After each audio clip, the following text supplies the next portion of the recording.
ایک دن نا حضور کے وصال کے بعد اچانک نہ اس طرف جا رہے ہیں خاصے مسجد سے دور چلے گئے. تو حضرت عمر تھوڑا طبیعت کو جانتے تھے. جناب عمر پیچھے دوڑے, کہنے لگے کدھر جا رہے ہو؟ چپ کر گئے. کیا ہوا؟ کدھر جا رہے تھے؟ ابو بکر سیانے بندے ہو, امیر المومنین ہو, کہاں جا رہے؟ تو رو پڑے. کہنے لگے ایک دفعہ نا حضور سفر پہ گئے ہوئے تھے تو اس طرف سے واپس آ گئے تھے, تو مجھے خیال آیا شاید اس طرف سے آ نہ رہے ہوں. حضرت عمر رو پڑے. کہنے لگے ابو بکر اب تو حضور نے پردہ کر لیا. جنہاں دے دل بر جانی وچھڑ کون روے پھر تھوڑا, سب روگاں دا روگ محمد جس دا نام وچھڑ. آپ ساری سیرت کی کتاب میں پڑھ لیں گے ابو بکر صدیق کا وصال کس بیماری سے ہوا. لوگوں نے قول کیے ہیں کہ وہ سانپ کا زہر آ جاتا تھا, فلان چیز تھی, لیکن کو بندہ وجہ تلاش کر سکا؟ کیا وجہ تھی وصال ہو گیا؟ کیا بیماری تھی؟ کیا تکلیف تھی؟ باقی وجوہات آپ کو ملیں گی. حضرت عثمان غنی شہید ہو گئے, حضرت عمر شہید ہو گئے, مولا علی, ابو بکر صدیق چلے گئے 63 سال کی عمر. وجہ کوئی نہیں بتائے گا.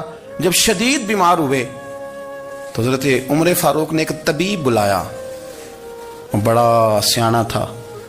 اس نے سارا چیک کیا تو نباز تھا. کہنے لگا یار کوئی بیماری تو سمجھ میں نہیں آتی.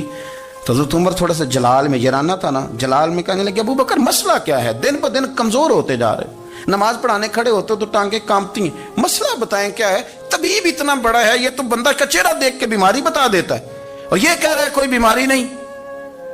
تو حضرت صدیق ایک بار خاموش ہیں. پھر حضرت عمر کہنے لگے ہم سارے آپ کی وجہ سے چلتے ہیں, لوگ سارے پریشان ہیں, آپ حضور کے جانشین بتاتے کیوں نہیں؟ جب تیسری دفعہ کہا تو حضرت صدیق ایک بار کہنے لگے عمر زیادہ باتیں نہ کر, تجھے پتہ نہیں مجھے کیا بیماری ہے؟ نہیں پتا تو میں بتاؤں؟ نہیں پتا تجھے, بول. تو جناب عمر رو پڑے. کہنے لگے ابو بکر مجھے پتا ہے آپ کا دیدار کے بغیر کام نہیں چلتا. وقت نا لمبا ہو گیا, چر ہو گیا, میں ترلے لیندیاں کدی موڑ میرے ول واگا, خواب میری وچ ایک وار دیاں میں میں ساری عمر نہ جاگا. مجھے پتا ہے آپ کے مرض کا, پر ابو بکر امت کو ضرورت بھی تو ہے نا.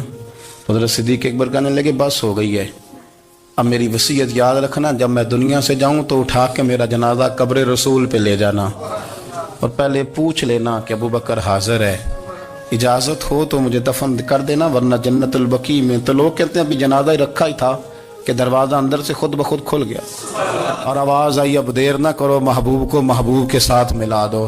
پانی پر نہ سہیلیاں رنگا رنگ کڑے, اسی پریا اس دا جانی ہے جس دا. میں نے شروع میں ایک بات کی تھی کہ اپنی خواہشات کو نا حضور کا غلام بنا دیں, سوچیں سمجھیں کہیں وہ لفظ جو مدینے والے رسول کو پسند ہیں, پھر دیکھنا مسلمان ہونے کا مزہ آئے گا, پھر ذائقہ نصیب ہوگا. اللہ ان کے درجات بلند فرمائے. آخر دعویٰ